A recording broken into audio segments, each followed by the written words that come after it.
Avez-vous déjà eu l'impression que certaines journées semblaient couler de source, comme si tout trouvait naturellement sa place? Rien n'était parfait et pourtant tout semblait juste. Et à l'inverse, vous est-il déjà arrivé de sentir qu'un simple geste, une parole ou une décision prise à contre-cœur suffisait à déséquilibrer toute une journée? Comme si un seul fil tiré venait peu à peu défaire le tissage de tout le reste. Et si ce sentiment n'était pas qu'une impression? Bienvenue dans le fil d'argent, le podcast qui dévoile les tissages de nos univers. C'est toujours à nos micros, une ancienne des temps modernes. Et aujourd'hui, vous l'aurez compris, nous parlons d'une idée qui a traversé les siècles. Aujourd'hui, nous allons partir à la rencontre de la maths. Et peut-être découvrirons-nous au fil de notre voyage que la maths ne parle pas seulement de l'Égypte. Peut-être parle-t-elle aussi de nous toutes et tous. Alors installez-vous confortablement dans ma cour arrière, sous l'arbre de la connaissance, là où les fils d'argent et d'or s'entremêlent et nous dévoilent l'espace d'un instant, les trames invisibles de nos mondes intérieurs.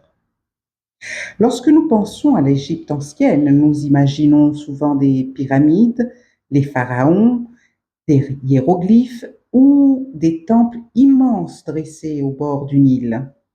Nous pensons à une civilisation fascinante, mystérieuse, presque hors du temps.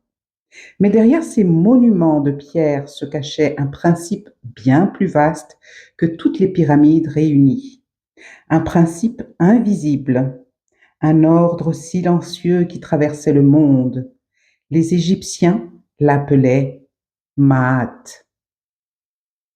Aujourd'hui, nous traduisons souvent ce mot par vérité, justice ou harmonie, mais aucune de ces traductions ne suffit réellement. Maat était tout cela à la fois et davantage encore. Les Égyptiens ne voyaient pas l'univers comme une immense mécanique qui fonctionnait toute seule. Ils ressentaient un équilibre vivant. Mais qu'est réellement la Maat? On la présente souvent comme la déesse de la vérité ou de la justice. C'est vrai, mais c'est aussi beaucoup plus que cela. Pour les anciens Égyptiens, la Maat est le principe qui permet au monde d'exister en harmonie. Elle représente à la fois la vérité, la justice, l'équilibre et l'ordre qui gouverne aussi bien les êtres humains que le cosmos lui-même. La Maat n'est pas une loi inventée par les hommes, elle existe avant eux.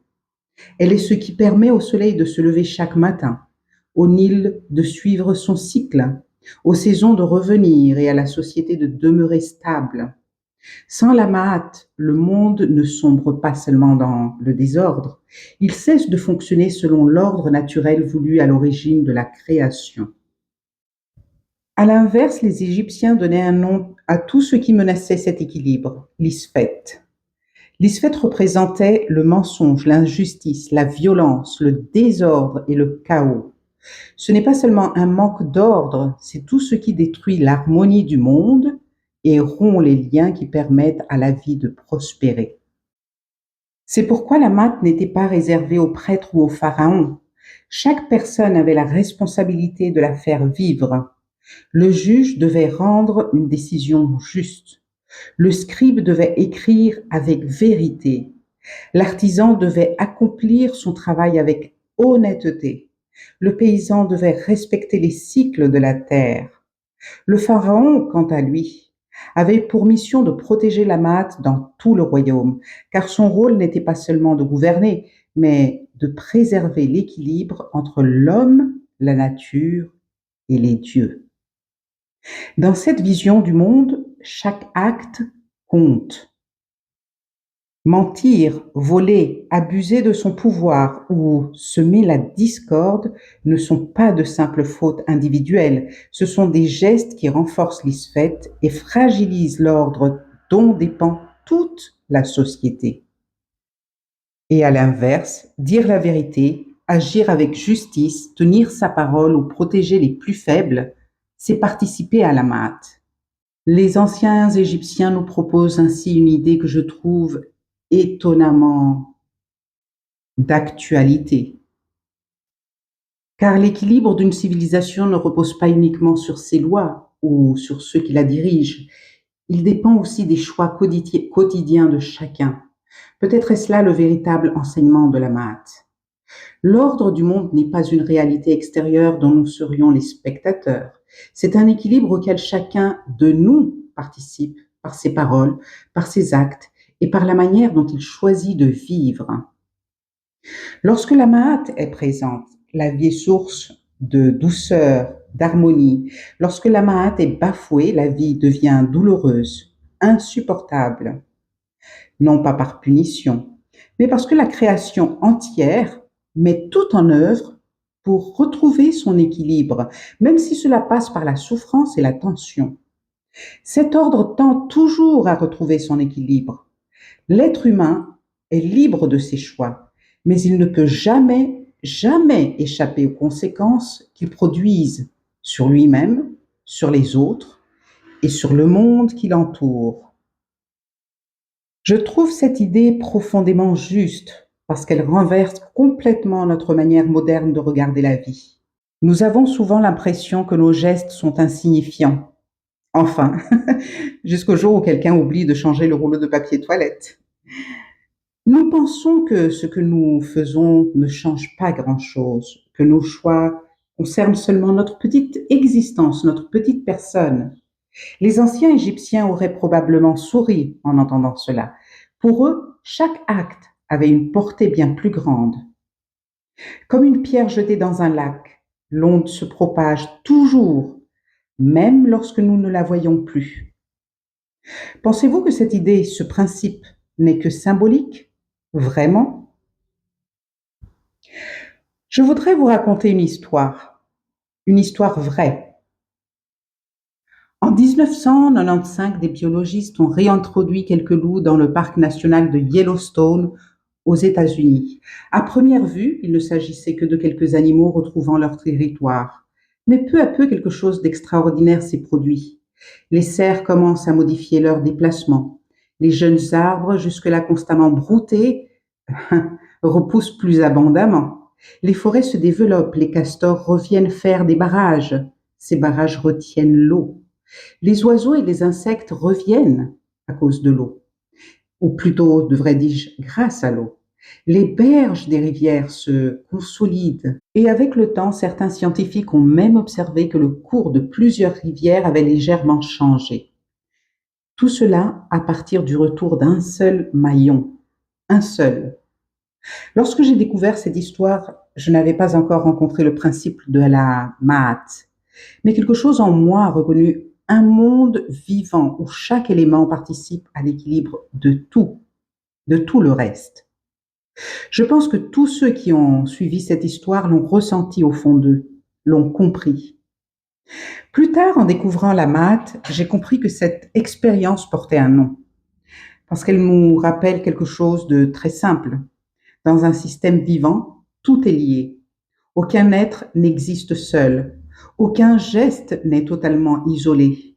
Nos choix, nos paroles, nos actions, tout cela impacte tout ce qui nous entoure et même au-delà.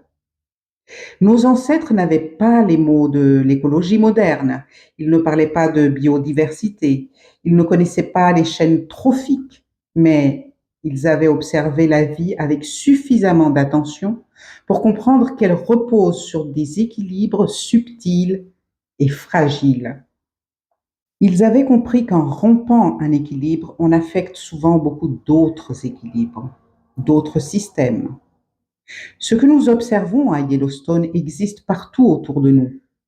Une mangrove détruite, une forêt surexploitée ou une société affaiblie par la corruption, tout cela raconte la même histoire. Lorsque l'équilibre est rompu, les conséquences apparaissent et lorsque les liens sont restaurés, l'harmonie peut progressivement renaître. Et ce qui est fascinant, c'est que cette question ne s'est pas posée uniquement sur les rives du Nil. À des milliers de kilomètres de là, sur d'autres terres, d'autres peuples qui, certains connaissant l'Égypte, d'autres pas du tout, semblaient eux aussi écouter le même son du cosmos. comme si partout où l'être humain prenait le temps d'observer profondément la vie, une même intuition, une même révélation revenait. Et c'est précisément ce fil que je vous propose maintenant de suivre. En effet, à travers les âges, l'humanité a porté en elle une même question. Comment vivre de façon juste? Comment trouver ou retrouver l'équilibre? Comment habiter ce monde sans l'abîmer? Bien sûr, les peuples ne possédaient pas les mêmes mots, ils ne racontaient pas les histoires de la même façon. Pourtant, derrière la diversité des langues et des traditions, quelque chose de commun s'exprime. Alors, suivez-moi, dirigeons-nous vers une terre où les sages observaient le mouvement des astres, la nature et les mystères de l'existence. L'Inde. Là-bas, une idée fondamentale apparaît il y a plusieurs milliers d'années. Son nom, le Dharma. Vous en avez peut-être déjà entendu parler. Le mot dharma est difficile à traduire car il contient plusieurs dimensions. Il signifie à la fois la loi, le devoir, la voie juste, l'ordre qui soutient le monde. Pour les traditions indiennes, l'univers n'est pas un assemblage d'événements séparés. Il existe une structure profonde, un rythme, une harmonie, une intelligence silencieuse qui traverse toute chose. Cela ne vous rappelle-t-il rien de la maths? Les saisons suivent leurs mouvements, les rivières trouvent leur chemin, les graines deviennent des arbres, et l'être humain, lui aussi, possède une place dans cette grande architecture. Le Dharma nous enseigne une idée très profonde. La souffrance apparaît lorsque nous nous éloignons de notre juste place, lorsque nous voulons contrôler ce qui ne peut pas l'être, quand nous agissons contre la nature profonde des choses, et bien sûr, quand nous oublions notre lien avec le vivant. Le Dharma nous invite à trouver notre manière unique de contribuer à l'équilibre du monde. Il y a quelque chose de très proche de Mahat ici, car dans les deux traditions, l'être humain n'est pas séparé de l'univers, il n'est pas séparé de la nature, il n'est pas séparé du cosmos. Il en est une expression, un fragment, un fil parmi d'autres dans une immense étoffe. Et il a la responsabilité de tout faire pour que cet équilibre ne se rompe jamais. Revenons plus à l'ouest, en Méditerranée. En effet, la Grèce antique va elle aussi chercher à comprendre l'ordre invisible qui traverse l'univers.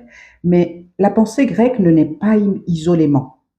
Elle se développe dans un monde d'échanges, notamment avec l'Égypte ancienne, mais pas que les Grecs considéraient comme une terre de savoir ancien, mais aussi au contact d'autres peuples, venus de l'Est, par exemple. Les Grecs vont cependant exprimer cette recherche de l'ordre universel avec un langage différent. Ils lui donneront un nom, le logos. Le logos est une idée aussi profonde et difficile à traduire que la math ou le dharma. Il signifie à la fois la parole, la raison, le discours, la logique, mais aussi le principe qui organise le cosmos, le son à l'origine de toute chose. Pour les philosophes grecs, le monde n'est pas un assemblage d'événements sans lien. Derrière les changements apparents existe une cohérence plus profonde, une loi invisible qui relie les choses entre elles. Il existe une harmonie cachée, une tension entre les contraires, une unité qui naît du mouvement même des opposés. Comme le jour et la nuit, la naissance et la mort, la création et la destruction, des forces qui semblent s'opposer mais qui participent pourtant au même ordre. Ce que nous appelons parfois le désordre peut être une organisation que nous ne percevons pas encore. Ce que nous vivons comme une rupture peut parfois être une étape d'une transformation plus vaste. Pour vivre en sagesse, il faut alors vivre en accord avec cette raison universelle, ce logos. Cela ne signifie pas abandonner toute volonté, non. Cela signifie comprendre la différence entre ce qui dépend de nous et ce qui ne dépend pas de nous. Nous ne pouvons pas contrôler tous les événements de notre existence, mais Nous pouvons choisir notre attitude face à eux et nous pouvons contrôler les actions, les paroles, les agissements que nous avons. Là encore, le fil se tend. La Mahat nous disait respecte l'équilibre qui maintient le monde. Le Dharma nous disait trouve ta juste place dans cet équilibre. Le Logos nous murmure cherche à comprendre la raison profonde qui traverse toute chose. Trois voies, trois civilisations, trois chemins vers une même question. Existe-t-il un ordre derrière le visible? Et chacune à sa manière semble répondre oui. Mais notre voyage ne s'arrête pas ici. Il nous faut maintenant traverser l'océan, les montagnes et les grandes plaines et aller là où certaines traditions ne parlent pas de contrôler la nature, mais de marcher avec elle. Chez les Dinés, que nous appelons plus communément les Navajos, existe un principe qui résume à lui seul une grande partie de leur vision du monde, le Hodzo. On le traduit souvent par harmonie, beauté ou équilibre, pourtant aucun de ces mots ne suffit à lui seul. Hodzo désigne un état dans lequel une personne, la nature, la communauté et le monde entier vivent en juste relation les uns avec les autres. Pour les Navajos, la beauté n'est pas seulement une question d'esthétique, elle est le signe qu'un ordre profond est respecté. Une rivière qui suit son cours, une communauté où chacun remplit sa responsabilité propre, une parole sincère ou une personne qui agit avec sagesse participent tous au Hodzo. Cette idée est également liée à la santé. Dans la tradition navajo, la maladie n'est pas uniquement considérée comme un déséquilibre du corps. Elle peut aussi traduire une rupture dans la relation entre les personnes, la communauté, le monde naturel et le monde spirituel.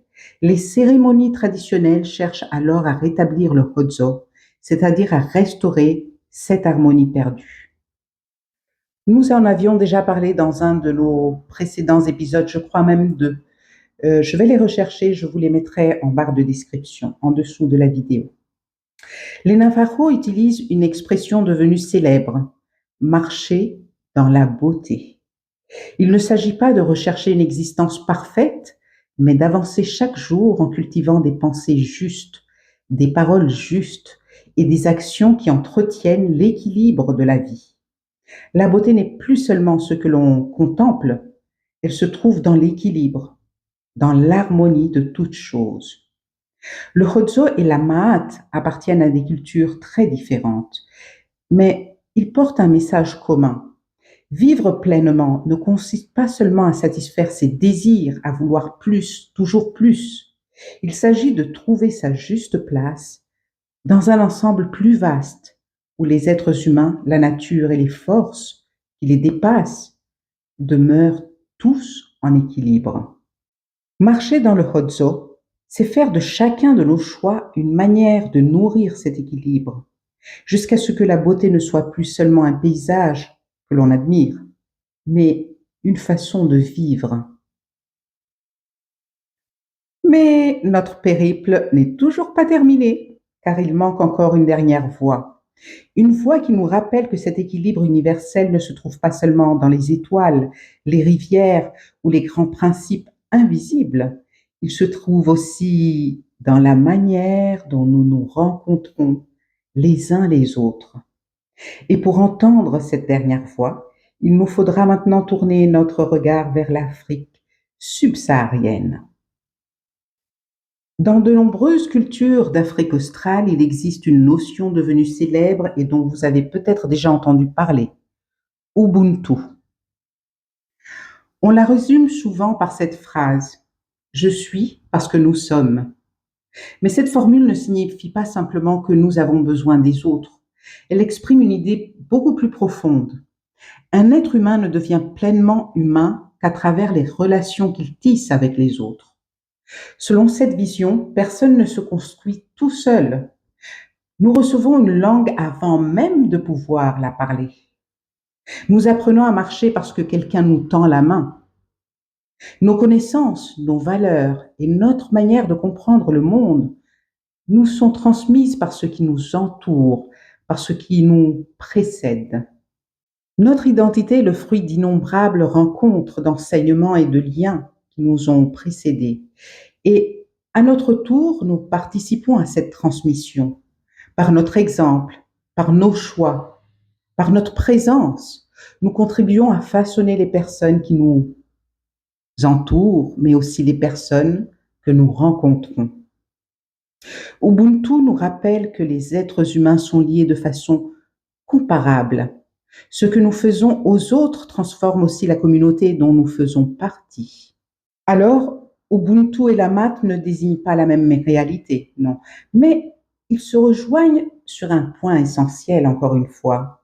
Tous deux rappellent que nos actions ne concernent jamais uniquement notre petite personne. Elles influencent un ensemble plus vaste. La communauté humaine pour Ubuntu, l'ordre du monde, du cosmos pour la maths. Dans ces deux traditions, vivre avec justesse ne consiste pas seulement à respecter des règles, c'est participer chaque jour à maintenir un équilibre dont chacun dépend.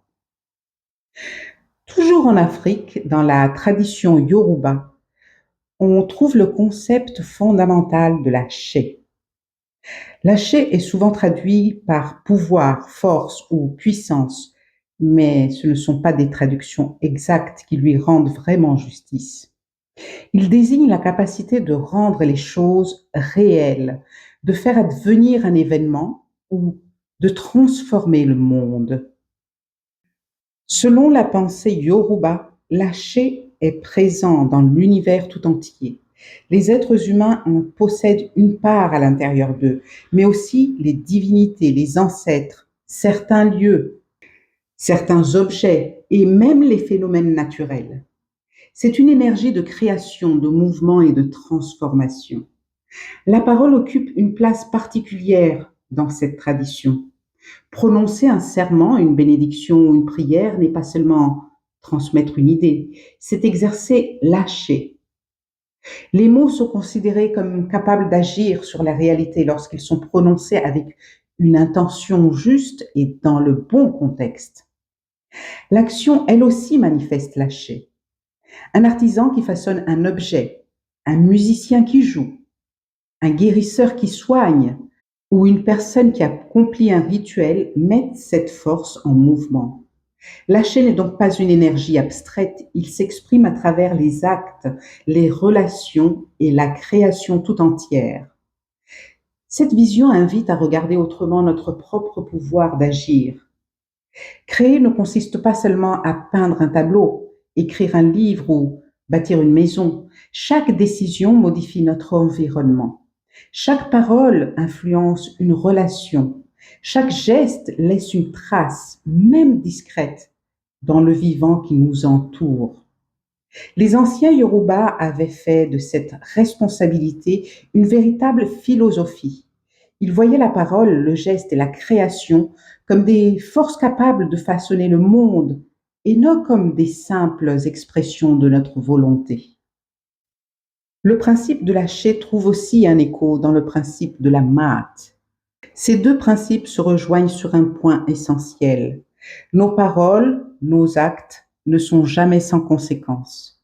Ils participent à une dynamique qui nous dépasse, où créer, parler et agir revient toujours à exercer une influence sur le monde qui nous entoure, sur son ordre, sur son harmonie, sur son équilibre. Alors pour conclure, au fond peut-être est-ce là le véritable message de la Maat. L'ordre du monde ne dépend pas seulement des grands mouvements du cosmos. Il se reflète aussi dans les gestes les plus simples du quotidien. Imaginez un musicien dans un grand orchestre. S'il joue uniquement pour être entendu plus fort que les autres, la musique devient désordre. Mais s'il écoute les autres instruments, s'il trouve sa juste place, alors quelque chose apparaît. La musique devient harmonieuse. Qu'en pensez-vous? Est-ce qu'il ne serait pas de même pour nos vies? Nous ne sommes pas ici pour dominer la symphonie, nous sommes ici pour y participer. Chacun de nos choix contribue à sa manière à l'équilibre ou au déséquilibre du monde. Lorsque cet équilibre est rompu, le désordre finit toujours par apparaître et le désordre amène son flot de souffrance et de désillusion. Et je le répète, ce n'est pas une punition, pas du tout. Mais c'est parce que c'est la conséquence naturelle d'un monde qui cherche sans cesse à retrouver son harmonie. Et si notre libre arbitre résidait précisément là? Non pas dans la possibilité de faire tout ce que nous voulons, mais dans celle de choisir chaque jour entre ce qui nourrit l'ordre et ce qui nourrit le chaos, entre le loup blanc et le loup noir. Les anciens Égyptiens appelaient cela la Maat. D'autres peuples lui ont donné d'autres noms, mais tous semblent nous rappeler une même chose. Nous faisons partie d'un tout, et chacun de nos choix ajoute un fil au grand tissage du monde. Alors la prochaine fois que vous penserez qu'un geste est sans importance, posez-vous bien la question. Quel monde suis-je en train de contribuer à créer? Et maintenant, je vous propose un petit défi, notre petit jeu du jour. Pendant les prochains jours, observez votre relation à la vie. Les décisions que vous prenez, elles sont basées sur quoi? Les mots que vous choisissez, est-ce que vous les maîtrisez? Ou encore vos réactions face à une difficulté? Vous pouvez vous poser cette question dont nous avons déjà parlé. Est-ce que ce geste rapproche un peu plus le monde de l'harmonie et de l'ordre cosmique? Pas besoin de chercher la perfection, il est simplement question de commencer à mettre votre attention et votre conscience sur tout ce que vous entreprenez. Voilà pour aujourd'hui, mes chers. Je n'ai aucune idée de ce que notre prochain épisode va nous apporter, mais je pense que nous allons aller de plus en plus loin, de plus en plus profondément dans notre poursuite des fils invisibles qui tissent nos destinées. D'ici là, je vous souhaite une belle journée ou une belle nuit, cela dépend à quelle heure vous m'écoutez. Prenez soin de vous et de vos proches et surtout, n'oubliez pas, votre fil tisse plus loin que vous ne le pensez. À bientôt!